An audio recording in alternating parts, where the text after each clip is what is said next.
Buenos días, Venezuela.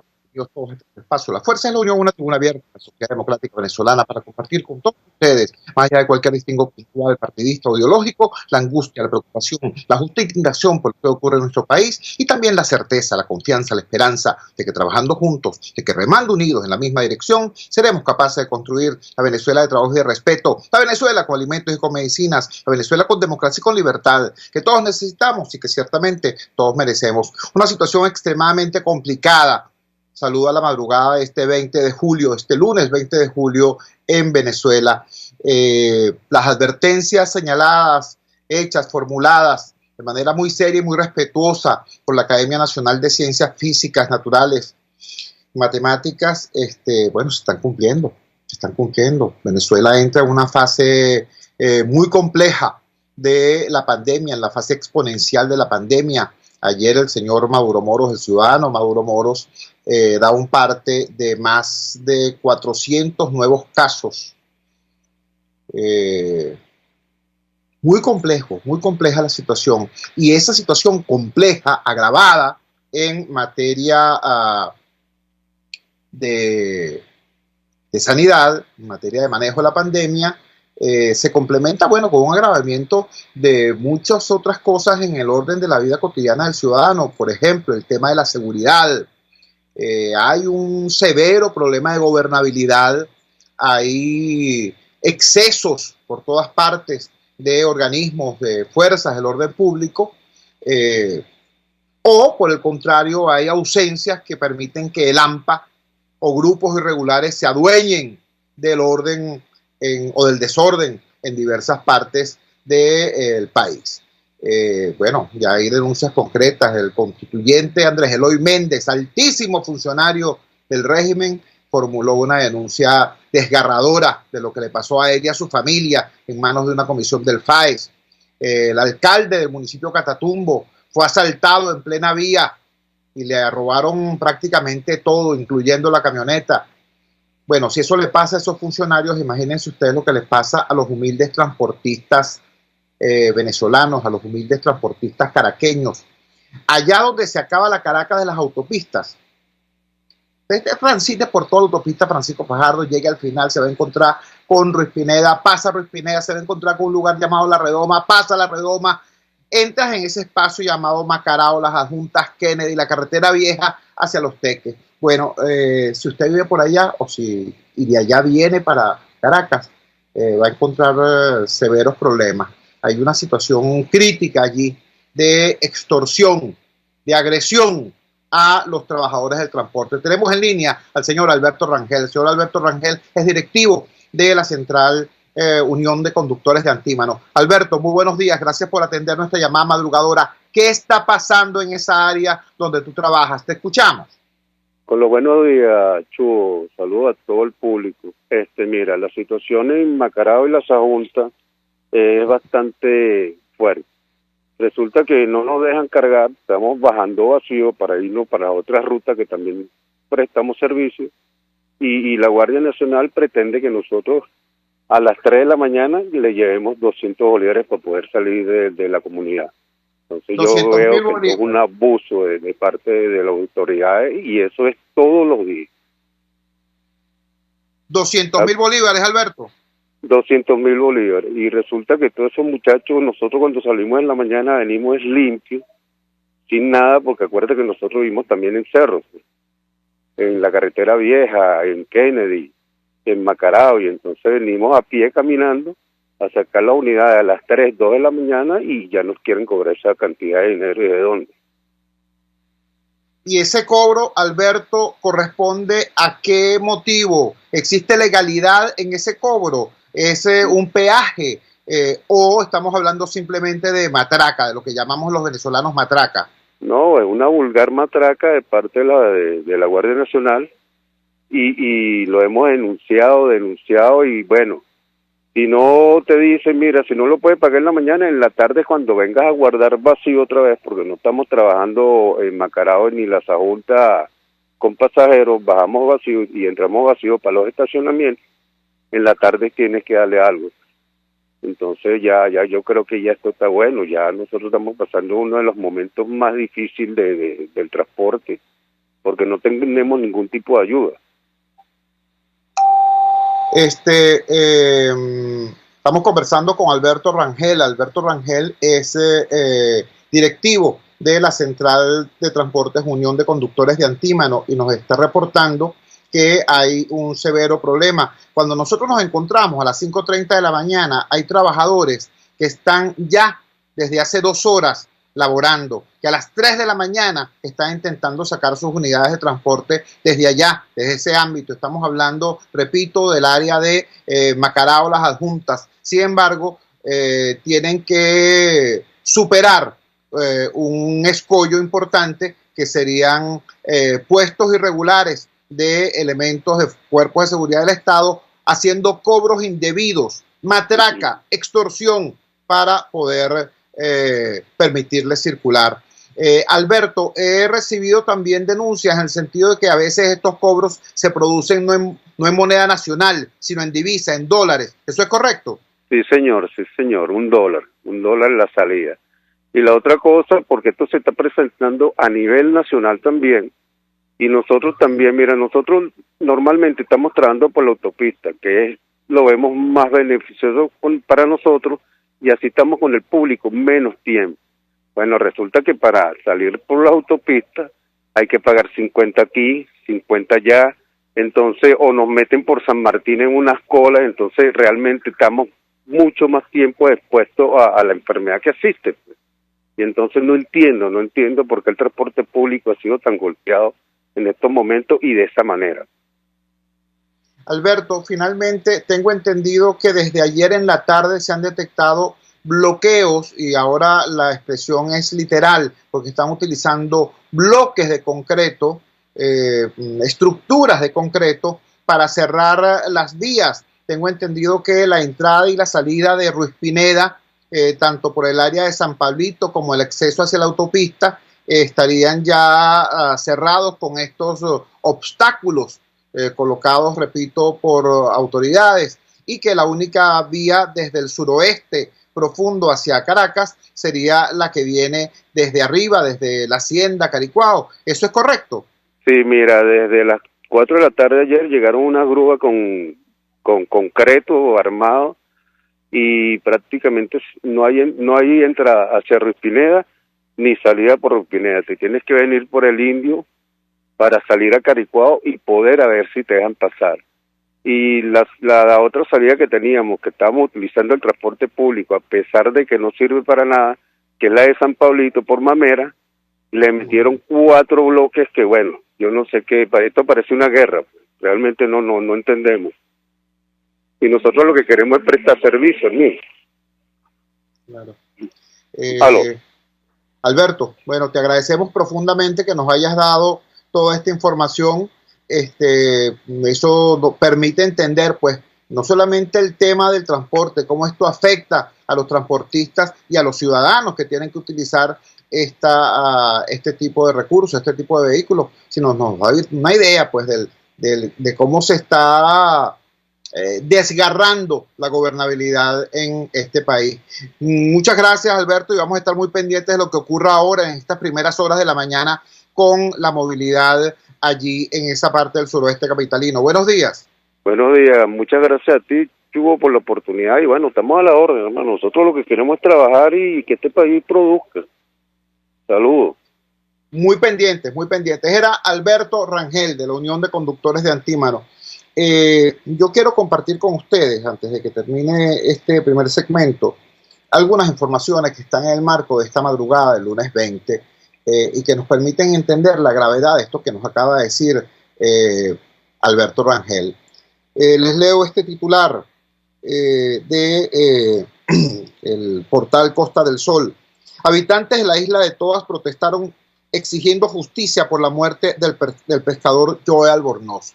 Joe Albornoz era un muchacho, casi un niño, 18 años de edad. Hace 3 días hubo una protesta en Isla de Toas. La protesta fue por el suministro de gasolina. Ellos son pescadores, ellos viven de la pesca. A ellos les estaban suministrando 120 litros de gasolina. Estoy hablando de los pescadores, repito. No estoy hablando de paseo, de la cantidad de combustible necesario para ir a faenar en el lago, para ir a faenar en las aguas. Bueno, bruscamente le redujeron eso a 60 litros por lancha. Eso generó la protesta de los ciudadanos y esa protesta fue resuelta a punta de bala. Repito, bala. Fue asesinado este niño de 18 años, Joe Albornoz. Ayer se produjo en el contexto pues, de su sepelio una protesta y de eso nos habla este titular en este portal y en muchos otros. Pero vamos a complementar esa información con las declaraciones que dio el constituyente Andrés Eloy Méndez. Si el nombre le suena, no es casualidad. Andrés Eloy Méndez fue el jefe del SUNDE, el superintendente de precios justos. Recuerda aquel funcionario de esa oficina que en diversas ocasiones ha cerrado comercios, perseguido comerciantes, humildes bodegueros, puestos presos en medio de aquellas cosas absolutamente inútiles, porque mire cómo está usted el costo de la vida. Bueno, dice así: no me voy a callar. Un constituyente se quejó porque le tocó vivir los atropellos de la FAES. Por cierto, Andrés Eloy Méndez después de eso fue designado director de CONATEL, esa organización que cierra emisoras, por ejemplo, Radio Caracas Radio, que cierra programas, etcétera, etcétera. Bueno, ese es Andrés Eloy Méndez. Andrés Eloy Méndez le llamó la atención al gobernador del estado Falcón, Víctor Clark, y al subdirector de las Fuerzas de Acciones Especiales de la entidad por las irregularidades cometidas por ese cuerpo de seguridad del régimen. Advirtió que denunciará la situación con Vladimir Padrino López, ministro madurista de la Defensa, y otros altos funcionarios. Qué curioso, ¿no? Cuando hay un exceso contra este funcionario, en vez de decir, me voy a quejar ante el alto gobierno, voy a acudir ante la Corte Suprema de Justicia, voy a llamar al fiscal general de la República, voy a acudir al defensor del pueblo, y dice, no, déjame ir con el dueño del circo, voy a hablar con Vladimir Padrino. Qué curioso, ¿no? Estoy hablando de un constituyente.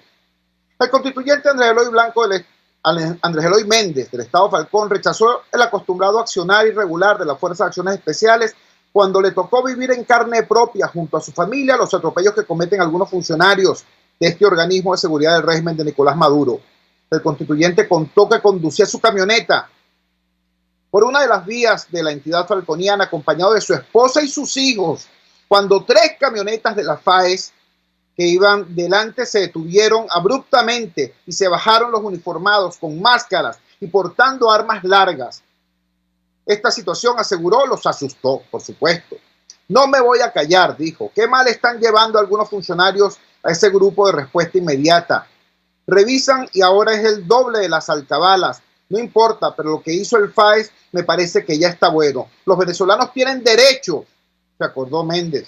Estén donde estén, tienen derechos, manifestó. El constituyente dijo que bajó el vidrio de su vehículo y mostró su identificación, pero a los oficiales de la FAES no les importó que se tratara de un funcionario del régimen. Cuando preguntó qué ocurría, le explicaron que se trataba de un operativo contra el COVID-19. ¿Qué tal? Hermano, pistola en mano, armas largas en mano, para encima del vehículo. Falta de respeto, controlen las hormonas, dijo, controlen su adrenalina. El constituyentista por esto le llamó la atención al director de la FAES en Falcón y advirtió que enviará una carta al alto mando militar para denunciar la situación. Controlen sus apetitos, dijo. No pueden ver una familia que va por ahí porque le brincan. ¿Qué habrá querido decir el constituyente con esto? Controlen sus apetitos. No pueden ver una familia porque le brincan. Estará hablando también de extorsión. Estará hablando también de matraca. Caramba.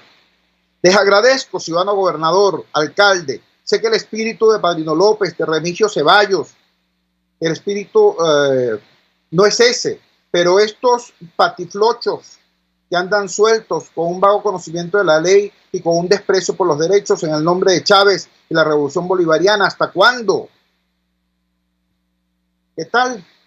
Yo lo voy a decir con claridad, yo no me alegro de que le haya pasado esto a este ciudadano ni a ningún otro, pero da una idea precisamente de lo que es el desmantelamiento de la gobernabilidad en el país. Más adelante vamos a seguir hablando de esto, pero yo les llamo la atención, señores. Ayer circuló un video de un presunto grupo irregular, un colectivo madurista, estos grupos de paramilitares oficialistas, diciendo que ellos iban a mantener el control en los Altos Mirandinos, a cooperar en el control en los Altos Mirandinos. En días recientes vimos también elementos irregulares, supuestamente controlando los accesos del mercado de Quinta Crespo. Y lo que es Katia y 23 de enero ya es una situación más o menos conocida, como estos grupos mal llamados colectivos son los encargados de poner el desorden, porque el orden no lo ponen. De hecho, hoy la tragedia caraqueña, la tragedia venezolana, es el brote desmesurado de COVID-19 en Katia. Todo esto forma parte del gigantesco desorden que afecta, repito, la gobernabilidad en este país en medio de esta situación de pandemia gravísima. Vamos a la siguiente pausa comercial y ya regresamos con muchísimo más de La Fuerza. La fuerza es la unión. Usted escucha Unidad, la fuerza es la unión, con Chuo Torrealba por RCR 750 AM. Sintonícenos a través de Periscope, @RCR750, la radio que se ve. En RCR somos vanguardia. Toda la programación de tu RCR también la puedes seguir a través de la internet. Audio y video en tiempo real. Noticias y mucho más. No te pierdas ni un segundo de nuestra programación. No hay excusa ni cadena que valga para que dejes de escucharnos. Ingresa a rcr.tv, la radio que se ve. Ellos sí que no saben nada. Y así nos va. El espacio donde se tocan los temas más candentes de interés político y nacional. Y así nos va. En este programa, la picardía y el humor inteligente son los protagonistas. Pura cabilla. Lara y Hernández descosen y revelan los secretos más oscuros del acontecer político. Y así nos va. De lunes a viernes a las 4 de la tarde. Por RCR 750 AM. Los temas de actualidad más relevantes son expuestos a la luz de La Linterna. Diego Bautista Urbaneja le invita a formar parte de este ameno espacio de charla y análisis con una buena taza de café y al son de buena música. La Linterna, de lunes a viernes, a partir de las 2 de la tarde, por RCR 750 AM. Opinión, ideas en debate. Usted escucha a Chuo Torrealba en Unidad, la fuerza es la unión, por RCR. Regresamos a La Fuerza es la Unión, y aunque usted no lo crea, ayer cuando dio su parte el señor Nicolás Maduro, cuando le tocó referirse al estado Zulia, dijo, caramba, aquí pareciera estar mejorando la situación. Vamos a hablar de inmediato con Juan Carlos Velasco. El señor Juan Carlos Velasco, el doctor Juan Carlos Velasco, es vicepresidente del Colegio Médico del Estado Zulia y es también vicepresidente de la Comisión Permanente de Desarrollo Social de la Asamblea Nacional, es decir, es diputado por el Estado Zulia. Desde que hablamos con él hace exactamente 6 días, desgraciadamente tenemos 2 nuevos decesos de médicos en el Zulia por el COVID-19. Esto es una situación, esto es una tragedia nacional. Lo que está ocurriendo en Maracaibo, a mí me asombra, debo decirlo, lo confieso, a mí me asombra cómo en el resto del país observamos lo que pasa en Maracaibo, como que si estuviera pasando, no sé, en Haití, en Guayaquil, más allá del Atlántico. No, chicos, estamos hablando de la entidad venezolana más poblada, estamos hablando de la segunda ciudad más importante de este país desde el punto de vista demográfico. Estamos hablando de un espacio importantísimo desde el punto de vista social, desde el punto de vista histórico, desde el punto de vista económico, desde el punto de vista humano. Juan Carlos, gracias por atender nuestra llamada madrugadora. Por favor, dinos, ¿qué está ocurriendo en el gremio médico en el Zulia? ¿Qué está ocurriendo en la ciudad? Te escuchamos. Aló. Otra vez, Aló. a través de tu programa, de poder dirigirme hacia el pueblo venezolano y poder por lo menos tener una visión clara de lo que está aconteciendo con respecto al COVID-19 en nuestro país y especialmente en el Estado Zulia.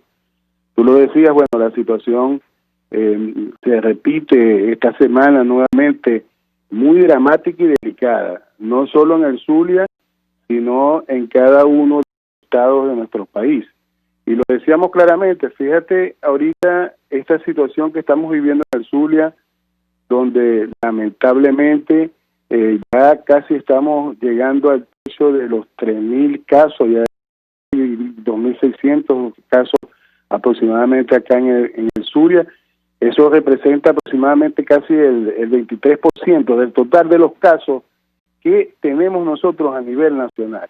O sea, y con una gran preocupación porque la duplicación de casos se hace prácticamente cada 10 días, o sea, es algo que se repite de una manera muy rápida y que va completamente en ascenso, ¿no? Cuando nosotros estamos revisando, yo creo que ese tema queda tanto para el nivel nacional como para el regional. O sea, vemos una situación muy delicada. Cuando conversamos la vez pasada, hablábamos de que habían 14 médicos que habían fallecido por COVID en Venezuela y de los cuales 9 correspondían al estado Zulia. Yo creo que aproximadamente como una semana. Ahora volvemos a ver las cifras y tenemos entonces un número de aproximadamente 17 médicos, de los cuales 12 médicos ya corresponden al estado Zulia fallecidos. Eso representa una situación muy delicada para el sector sanitario, porque cuando tú ves el grado de infección que tienen los médicos venezolanos y también todo el personal sanitario, que son los que tienen que atender a los pacientes y que cada día tenemos menos médicos, porque hay muchos médicos que tienen miedo, que tienen terror de ir a trabajar en los hospitales.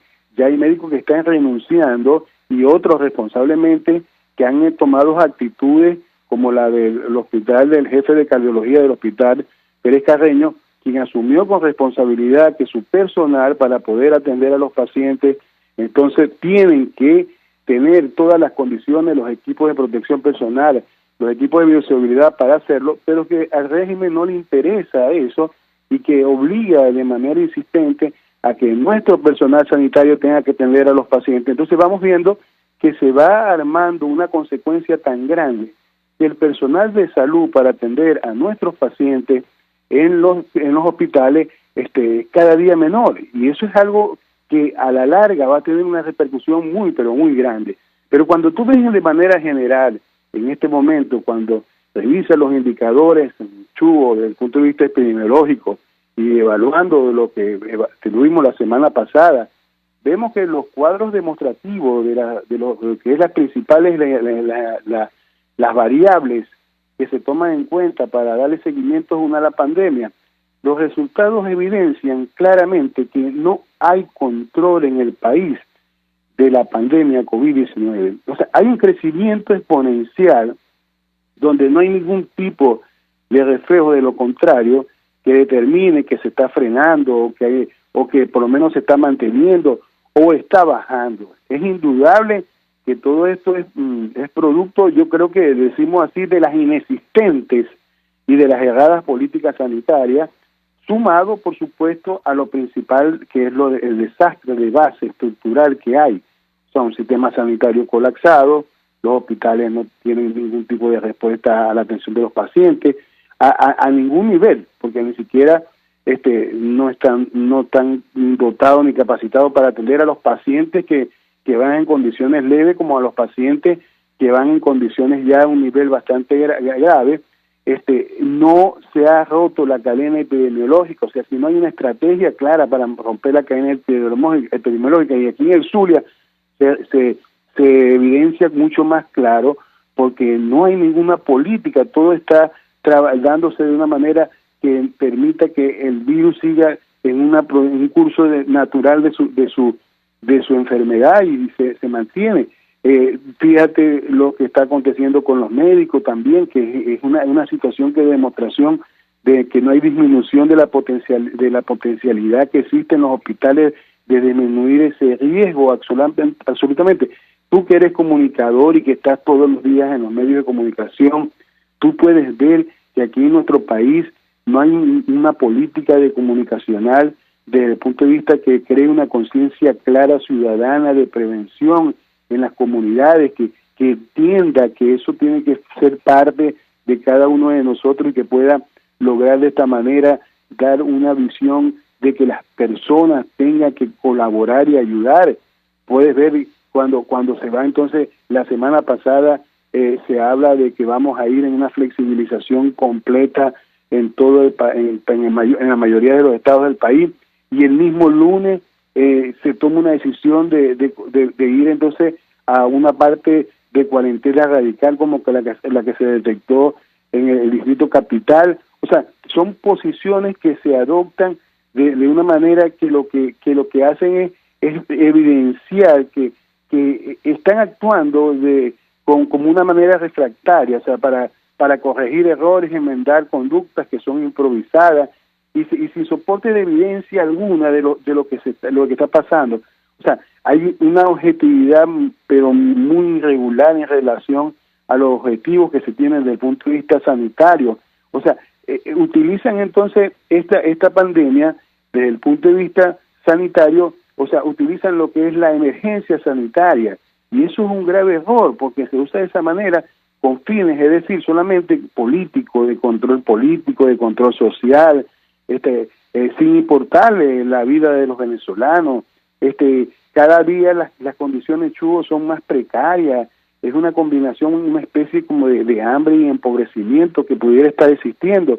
Entonces, cuando tú ves que esta emergencia de salud, o se utilizan todo este tipo de inducción de emergencia de salud con graves consecuencias para el sufrimiento y la muerte en la población, sin protección alguna, los colapsos completos del sistema de salud, y a esto se le suma también entonces algo que hay que decirlo, donde vemos que entonces la mano militar lo que hace en este momento es que actúa de una manera como más violenta, ¿no? Para tratar de hacer ver con todo este grupo de colectivos y de masa organizada que tienen ellos, de imponer una especie de terror en la población, de amenaza, de presiones, que si te veo en la calle te voy a mandar preso, te voy a poner esto. Entonces, tratan de buscar una especie de círculo dominante, ¿no? Para tratar pero que a la final no tiene ningún tipo de acción a nivel de la pandemia, ¿no? Y es muy grave, fíjate lo que está sucediendo ahorita en el Distrito Capital. Ella lleva 3 días demostrando que es donde existe mayor cantidad de contagio. Y cuando vemos el comportamiento de la pandemia, podemos evidenciar, si lo vemos por meses, o sea, tú puedes ver, hay un descontrol completo, no hay ninguna variante ni indicadores epidemiológicos que nos puedan decir que está controlada la pandemia, que no, va completamente, vamos como por un foso, lamentablemente. Cuando pudimos ver en mayo, habían aproximadamente 1.200, 1.200 y pico, en junio 4.000 y pico, en julio 5.000, pero ahorita solamente en el mes de julio, o sea, tenemos 5.651 casos que se han dado en el mes de julio.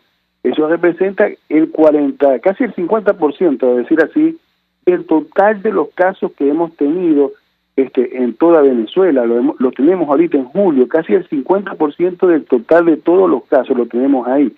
Y solamente en los 15 días que llevamos nosotros aquí en el mes de julio, llevamos esos 5.000 y pico de casos. Y eso está representando más o menos como 2.300 casos o 2.500 casos por cada 7 días. Entonces, tú puedes ver que esta situación es posiciones que se adoptan de una manera equivocada. Hoy vamos a la flexibilización, no, mañana no, nos devolvemos. Y cuando puedes ver, aquí prácticamente estamos a merced, lo podemos decir así, estamos a merced de lo que es la pandemia, el curso natural de la pandemia. O sea, estamos dependiendo de eso. Y que, como lo decimos nuevamente, repetidamente, la única arma que tenemos nosotros en nuestro país es la cuarentena, de quedarse en su casa, del distanciamiento social, porque no tenemos ninguna arma. Tú puedes ver y ver con gran preocupación. Yo veía las noticias y los informes que se dan, por lo menos por el caso del hermano país Colombia, donde tú puedes ver que allá prácticamente en cada municipio hay hospitales que mínimo te tienen 40, 30, 50 camas, 20 camas de terapia respiratoria. Y bueno, y en este momento está prácticamente casi llegando a un 90% de colapso de las camas de terapia respiratoria en el país allá. Entonces, ves que a pesar de que existen ese tipo de situaciones a nivel de países donde se ha desestabilizado lo que significa el sistema de salud de esos países desarrollados. Entonces nosotros, que Venezuela, un país que las condiciones son tan precarias, que nos comparan con los países como Yemen, como Sudán del Sur, como el mismo Haití, ¿verdad? Y un estado, somos muy vulnerables, donde no hay ningún tipo de control de esta pandemia. Lo decíamos, el hospital universitario de Maracaibo, de acá del estado sur, un hospital que está colapsado por completo, que la mayoría, mira, y lo repetimos, nosotros tenemos aquí en el Zulia muerte de más de 15 pacientes diarios, pero por supuesto ellos no los diagnostican con COVID, porque bajo el protocolo que se tiene, hasta que no se tenga la PCR positiva, no se puede diagnosticar como COVID. Pero estos casos que mueren todos los días en estos hospitales, precisamente en el hospital universitario, son casos que tienen toda una sintomatología de COVID. Y entonces ven que es de manera reiterativa los casos que se ven en la unidad de cuidados intensivos del hospital universitario, donde yo creo que hay que hacer una revisión en la unidad de cuidados intensivos ahí del hospital universitario de Maracaibo, porque ahí se están dando una serie de casos, y lo que yo creo que hay que hacer un llamado a las organizaciones internacionales, a la OPS, a la OMS, a ONC, para que se realice una revisión dentro de esa unidad, porque pareciera que es muy repetitivo los casos que se dan ahí a diario de fallecimiento de pacientes, y habría que ver, hay casos que te digo, pues esa unidad de cuidados intensivos presenta situaciones en relación a los aspiradores que se tienen ahí, no hay un circuito de aspiración, sino que se cuenta nomás con 2 aspiradores de la información que tenemos ahí, y eso pudiera estar representando situaciones que se presentan que predisponen el fallecimiento de las personas ahí. Entonces, son situaciones que de verdad que es muy lamentable, ¿no? Y cuando lo comparamos a casos como estos, fíjate, por lo menos en el hospital universitario, se habilitaron unas unidades de intermedio. Esas unidades de intermedio, de atención intermedia, bueno, fueron un área donde funcionaba antes la UDRI, que era un área donde al inicio de esta pandemia se colocaron ahí para atender a los pacientes, y entonces ahí, en esa área ahora, es una área que condicionaron como una especie de unidad de cuidados intermedios, donde está manejada por supuestos médicos cubanos, porque nosotros no nos consta que son médicos cubanos. Bueno, entonces, fíjate la discriminación que hay, donde en esa área tienen internet, tienen DirecTV, tienen aire acondicionado, tienen cabinas para desinfectar al personal, o sea, lo acondicionaron tipo como residencia, ¿no? Para darle esa atención a los médicos cubanos y enfermeros que están ahí, y es un trato muy especial que se le da a esos médicos supuestamente cubanos, y dándole su comida a la hora, todo eso, mientras nuestro personal sanitario, los médicos, enfermeras, bioanalistas, nutricionistas de los hospitales, tienen que llevar vainas, ¿verdad? Tienen que llevar vejaciones, maltrato, como lo que vimos la semana pasada, que hablamos sobre la médico que fue prácticamente puesta presa porque tenía en su casa un material de bioseguridad del personal de la Sociedad Médica del hospital. Y bueno, y es que es de carácter repetitivo, y cada vez que se hace tienen que estar reclamando, pidiendo para que le den los equipos de protección personal, las mascarillas, tienen que reusarlas, y a veces prácticamente, yo creo que es lo común y lo normal, que si no soluciona el médico o la enfermera con su equipo, bueno, no pueden atender a los pacientes, entonces los obligan a tener que atender a los pacientes. Entonces son situaciones que es un deterioro estructural por completo de lo que es el sistema de salud venezolano, donde lamentablemente podemos decir que hay un colapso por completo. O sea, entonces, en esto hay situaciones que tú tienes que ver.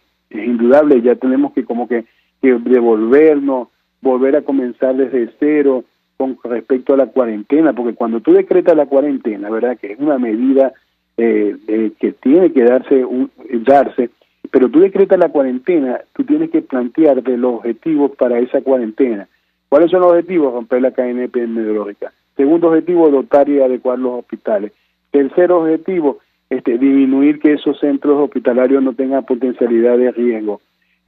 Crear conciencia ciudadana, llegar y mantener una posición que permita, donde la participación del ciudadano colabora en la disminución. Entonces, cuando tú ves que ya cuentas con esa herramienta, entonces tú vuelves a abrir, flexibiliza, produce el desconfinamiento, la gente sale a la calle de manera gradual con un objetivo claro de qué es lo que se va a cumplir, pero que permita que los hospitales estén dotados, que no haya más disminución del contagio, y que te permita entonces a ti poder tener un control de los casos que se van presentando, que se van viendo, y de esa manera tú vas a ir logrando que cuando vuelvas nuevamente a utilizar ese proceso de flexibilización pueda dar un resultado positivo. Pero ¿qué es lo que pasa aquí en nuestro país? Tú haces una cuarentena con la única finalidad de contener, de mitigar, de tratar de frenar un poco la pandemia. Lo logras, pero a lo que abres sale al exterior, ¿verdad? Sale al exterior todo el conglomerado de ciudadanos que va indefenso porque no hay ningún tipo de política que se debió haber preparado durante la cuarentena para que en el momento que se ocurra entonces la flexibilización se pueda contener. Entonces los hospitales siguen colapsados, sin atención, y lamentablemente podemos ver entonces lo que estamos viviendo nosotros acá en nuestro país. O sea, aquí hay que tratar de ver y estratégicamente, a plantearlo. O sea, si tú vas a plantear un aislamiento, una cuarentena, se tiene que hacer llegando, como diciendo, buscando el mayor esfuerzo de aislamiento y de atención a los grupos de riesgo. Y esos grupos de riesgo indudablemente tienen que tener también al personal sanitario. O sea, tú tienes que hacer una evaluación. O sea, tenemos en las líneas de fuego gente que son preparadas, especializadas, médicos, enfermeras, pero que tienen una edad que son, como decir, que tienen tiene que ser personal sanitario que se expone, entonces hay que hacerlo de manera ordenada y progresiva, como decirlo, colocando a las personas más fuertes, que son las que le afectaría de pronto de menor intención la pandemia, y eso hay que hacerlo gradualmente, o sea, durante el tiempo de la contingencia, reforzando la red sanitaria para que no se colapse y al final nos falten ventiladores, se desarrollen protocolos de atención en el caso de seguridad, para de esa manera poder curar de manera rápida a las personas. Entonces, y eso va a suceder así, eso es parte del curso de la población. Acuérdate que este es un virus que es muy virulento, que pudiera llegar a afectar a la población hasta un 60 o 70% de las personas, pero y eso va contribuyendo en nuestro país a que se consiga y sea más fuerte la parte inmune y le crean una barrera protectora a los más débiles. Disculpa que te interrumpa, pero se nos acabó el tiempo, lamentablemente. Te agradecemos inmensamente que nos hayas dado esta actualización. La última vez que hablamos fue el 14, entre el 14 y hoy 20 han pasado todas estas cosas, pero nos permiten entender, o sea, el dato más fuerte que creo que nos has dado es que hay aproximadamente 15 fallecimientos diarios con sintomatología de COVID-19, pero que no pueden ser establecidos de esa forma en los registros porque no les ha llegado el resultado de la prueba PCR. Sí. Tremendamente delicada esa información. Un gran abrazo, te agradecemos muchísimo que nos hayas regalado estos minutos y seguimos muy pendientes de lo que es el curso de esta situación en el Zulia y en todo el país. Buenos días. Un placer, hasta luego, Chu. Juan Carlos Velasco, vicepresidente del Colegio de Médicos del Estado Zulia y también vicepresidente de la Comisión Permanente de Desarrollo Social de la Asamblea Nacional. Estremecedor lo que nos dice, repito, el tema nos habla en promedio 15 fallecimientos diarios por sintomatología similar, análoga a la del COVID-19, pero no pueden registrarlo como muerte por COVID-19, porque no les ha llegado la prueba PCR. ¿Y por qué no les ha llegado? Porque el gobierno sigue empeñado en que el único lugar donde estas pruebas sean procesadas sea el Instituto Nacional de Higiene Rafael Rangel. Un cuello de botella que no sirve para controlar la epidemia, pero sí sirve para controlar la información. Vamos a la siguiente pausa comercial y ya regresamos con muchísimo más de La Fuerza. La fuerza es la unión. Les estamos presentando Unidad. La fuerza es la unión. Solo por RCR 750 AM. Puedes seguirnos en nuestras redes sociales. En Twitter, @RCR750. La radio que se ve. En la crisis se encuentran las oportunidades. Aquí en Sin Estrés se las mostramos con invitados especiales que nos regalan sus experiencias por una Venezuela mejor. Cada tarde, de lunes a viernes a las 3, desde el emprendimiento, la educación, la salud y el entretenimiento. Por nuestra calidad de vida se nos hace necesario tomar un respiro del agobio diario, dedicar unos minutos a la salud mental y emocional para vivir sin estrés. Sin Estrés, de lunes a viernes a las 3 de la tarde por RCR 750 AM y RCR.tv, la radio que se ve. Ellos sí que no saben nada. Y así nos va. El espacio donde se tocan los temas más candentes de interés político y nacional. Y así nos va. En este programa, la picardía y el humor inteligente son los protagonistas. Pura cabilla. Lara y Hernández descosen y revelan los secretos más oscuros del acontecer político. Y así nos va. De lunes a viernes a las 4 de la tarde. Por RCR 750 AM. RCR 750 AM. Porque lo bueno une.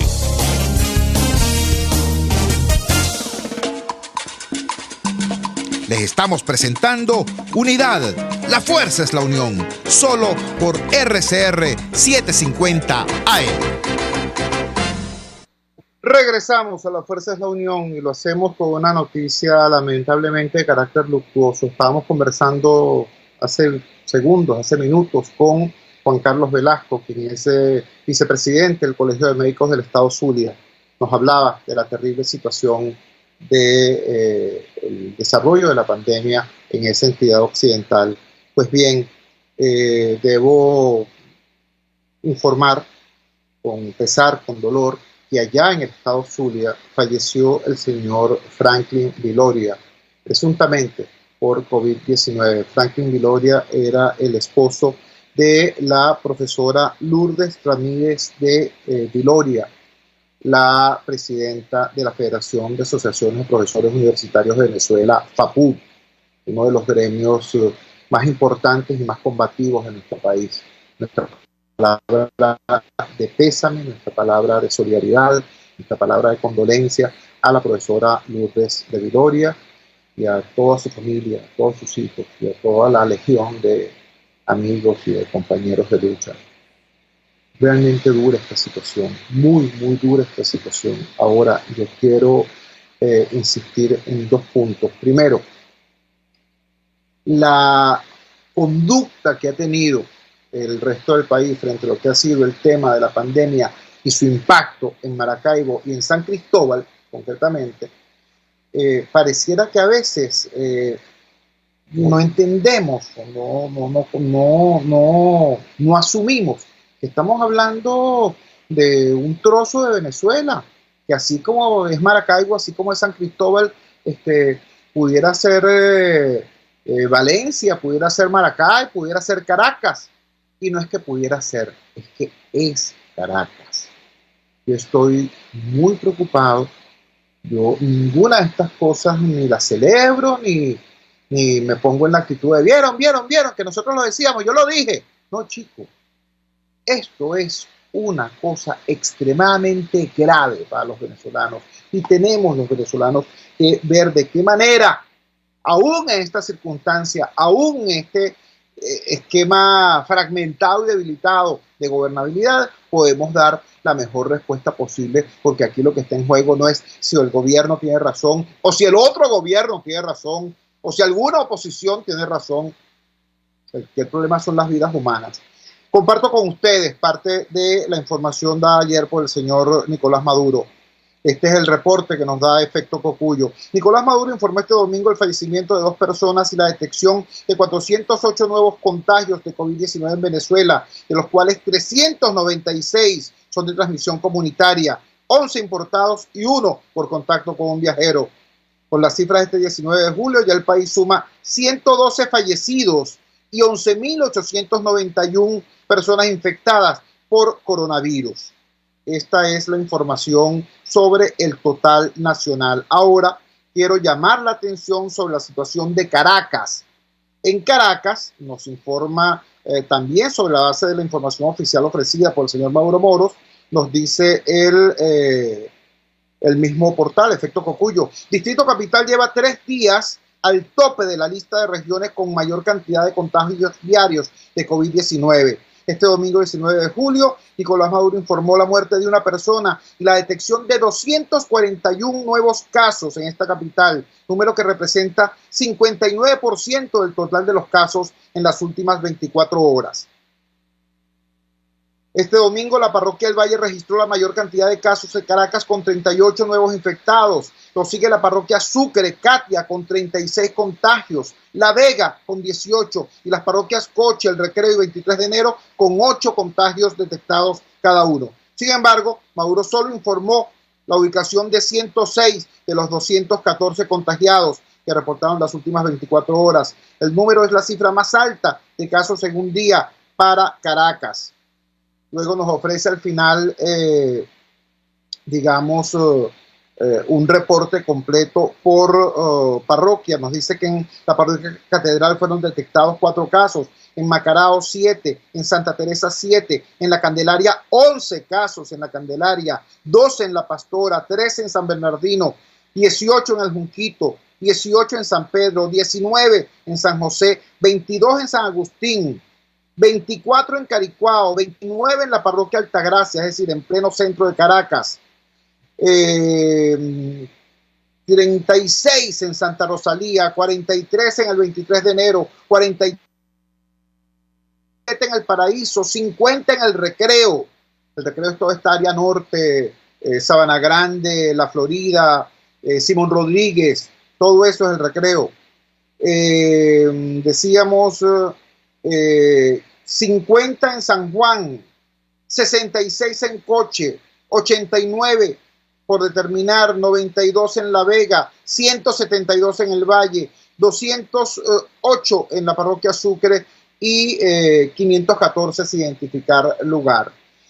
Esto, repito, serían los números de Caracas. Ahora, hay una situación que, repito, debe ser procesada con la seriedad del caso. Amigos,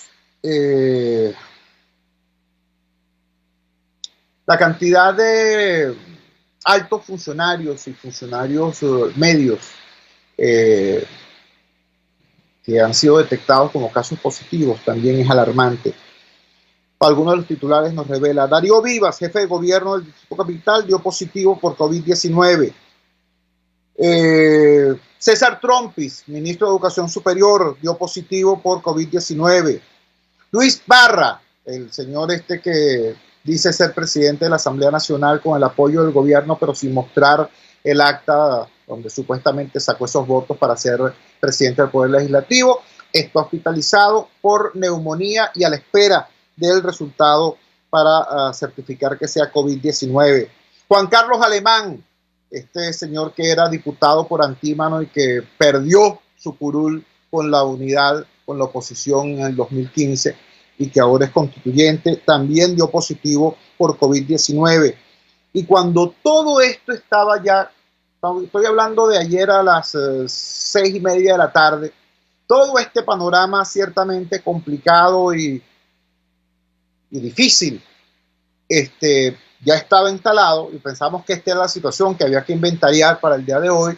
Sale una noticia terrible también. La noticia se supo a través de la cuenta de Twitter de el señor Jorge Rodríguez, quien es el ministro de Comunicación del régimen de Maduro, diciéndonos que Freddy Llanes, el presidente del Canal 8, de Venezolana de Televisión, y otros 44 trabajadores de ese canal dieron positivo por COVID-19. 45 personas dieron positivo por COVID-19 en una misma instalación, en este caso el Canal 8.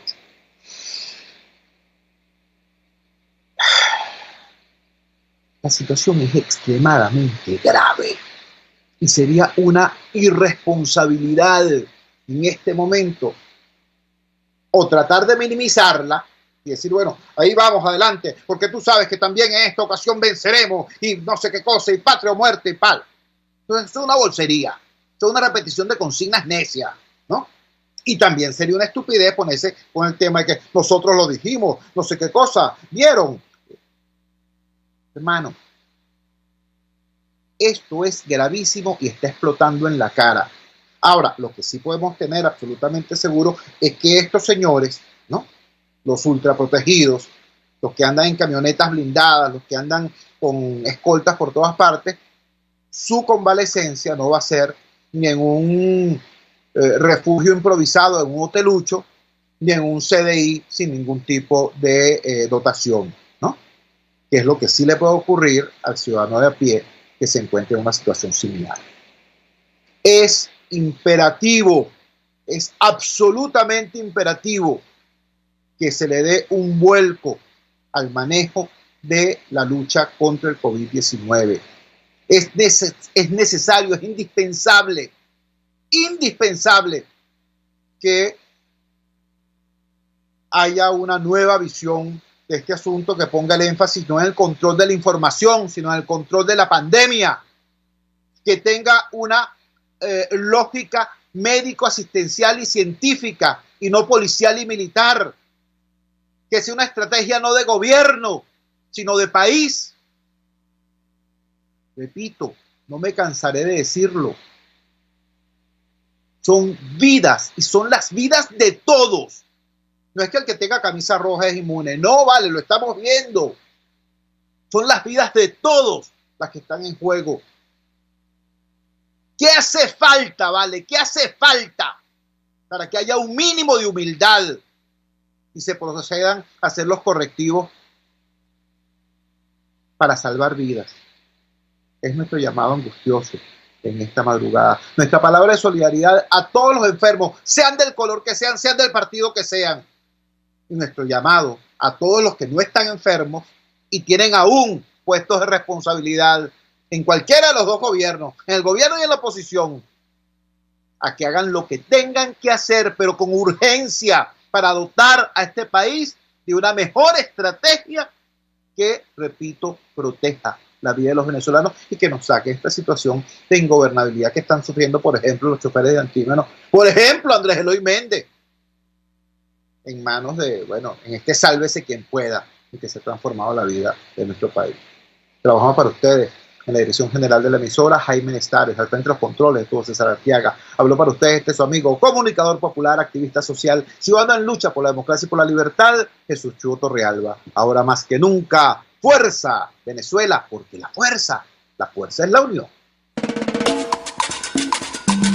RCR presentó Unidad, la fuerza es la unión, con Chuo Torrealba.